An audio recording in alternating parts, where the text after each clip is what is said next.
J'étais petite et je crois que c'est la première fois de ma vie que je voyais une femme aussi belle. C'était, je pense, la plus jolie fille de Paris. C'est une fille sublime. Je veux dire que bon, je touchais pas aux femmes du patron, mais par contre, j'aurais bien aimé. Là, je disais, mince, là, il a trouvé une femme. Isabelle était ravissante, mais Sophia, je garde le souvenir d'une beauté fatale. Claude François tombe sous le charme de Sophia, un soir dans une discothèque. Elle est finlandaise, elle a 18 ans, c'est un top modèle à la beauté sauvage. Spectaculaire, elle attire tous les regards. Éric Colmédage, le rédacteur en chef du magazine Photo, s'en souvient encore. Elle avait des yeux de chat incroyables, elle était sexy, extraordinaire. 43, 45, 46, 47. Voilà la couverture. La couverture de Sophia. C'était un mannequin complètement renommé. Et, à l'époque, il n'y en avait pas 100 000 et c'était vraiment une fille superbe. C'était vraiment un félin. Claude l'appelait la sauvage aussi de temps en temps parce qu'elle marchait un peu comme ça, en déplaçant. Je pense que Sophia impressionnait Claude.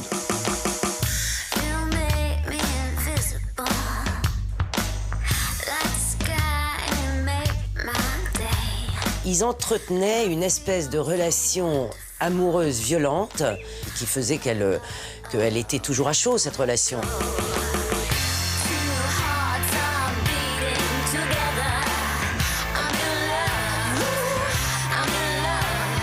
Je crois qu'elle était très sincèrement amoureuse de lui.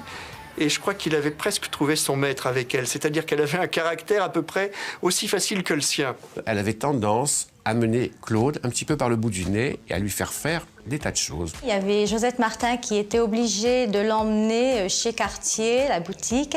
Et puis alors, elle arrivait devant la vitrine, elle disait « je veux ça ». Et Claude disait, bon, tu emmènes Sophia, tu emmènes Soso et tu lui achètes ce qu'elle veut. Elle était chiante, tout comme on dit, quoi. Elle était chiante, là, c'est tout. Claude aime Sophia. Capricieuse et exigeante, c'est la première femme qui lui tient tête. Elle parvient même à lui faire prendre quelques jours de vacances en Finlande pour lui présenter sa famille. C'est la fameuse sortie classique de Joseph. Il est beau. Lui était connu, elle a été belle. Donc déjà, ça se heurte. Moi, il m'est arrivé d'assister à c'était « je t'aime, je te déteste ». L'un ou l'autre devait se rebeller, de se sentir un peu tenu par l'autre. Toutes les semaines, à peu près, Sophia venait pleurer parce qu'elle s'était fâchée avec Claude, parce que Claude l'avait laissée. Finalement, on avait tous nos week-ends gâchés par les histoires de Sophia et de Claude. Il avait besoin de conquérir en amour, comme il avait besoin de souffrir en amour. Lui-même installait ce rapport de souffrance, d'ailleurs, dans ses relations amoureuses avec les femmes. Pendant plus de 3 ans, le couple vit un amour passionnel, charnel, entrecoupé de disputes et de réconciliations torrides. Combien de temps vas-tu encore me faire souffrir ? Ton imagination te joue des tours. Ce que tu penses est faux, tu es idiote, mais je t'aime tant. Signé Claude.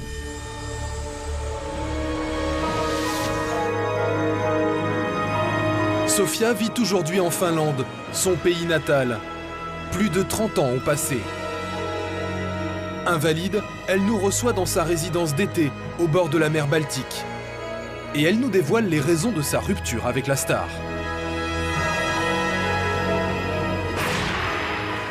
Vous vouliez des enfants avec Claude ?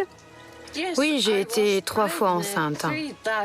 J'ai eu 3 avortements. Pourquoi ? Parce qu'il me disait toujours que ce n'était pas le moment. Il disait « Attends, attends, ce n'est pas le moment ». Bien sûr, je pouvais attendre. J'avais seulement 22, 23 ans. Mais j'adore les enfants. Je voulais un enfant. Fonder une famille avec Sophia ne fait pas partie des projets de Claude. Elle le comprend au bout de 3 ans, quand elle découvre par hasard l'incroyable secret de la star. J'ai vu la voiture d'Isabelle. Et tout à coup, j'ai vu Coco, en double. J'ai vu 2 enfants. Choquée, Sofia n'en croit pas ses yeux.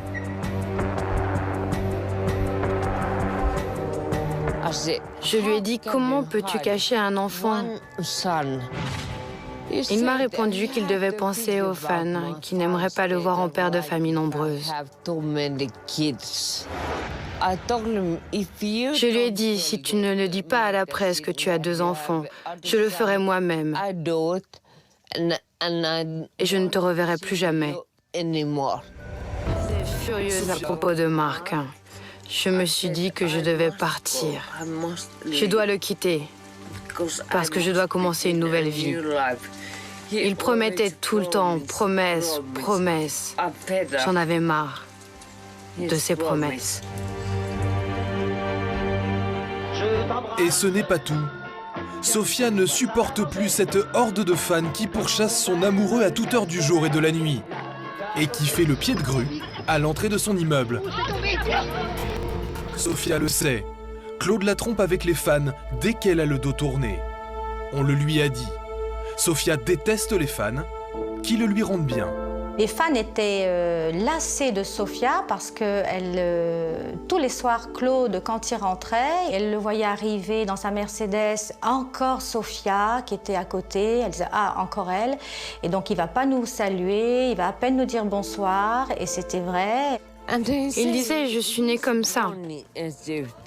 Il trouvait normal de faire l'amour avec plein de femmes.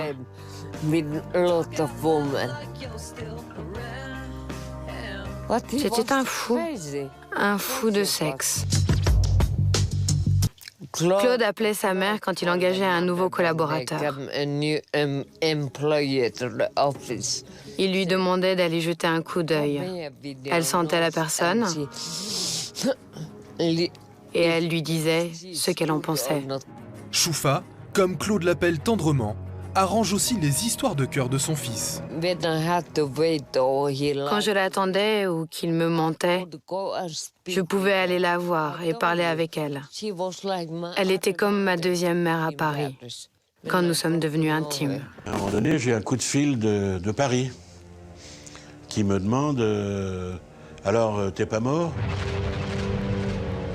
Jean-Pierre Bourter tombe des nues. Il ignore qu'une bombe a explosé dans le hall de l'hôtel alors que Claude et Sofia s'apprêtaient à sortir. Quelques minutes après l'attentat perpétré par l'IRA, la zone est quadrillée par la police. Dans le hall de l'hôtel, c'est la panique.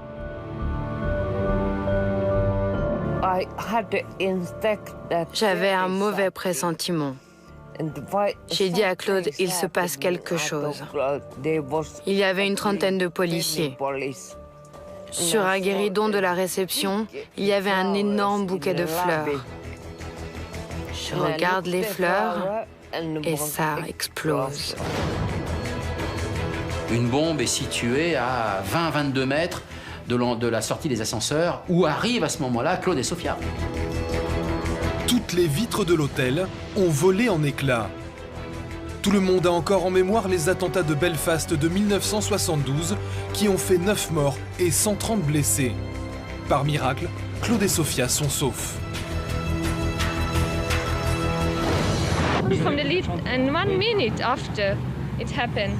What did you do? I stayed in a place like that, and my friend took me out. I was screaming for my boyfriend. I didn't want to stay inside because I heard it banging all the time, so I get out from the behind door on the street. All of them, we had a piece of flesh all over us, in the hair, everywhere, you know. Could you see people who were injured? There was a man without a leg and he was asking his shoe. He didn't see his leg was out. What did you do? After the 2 bombs, I was on my bottom out and somebody took me out.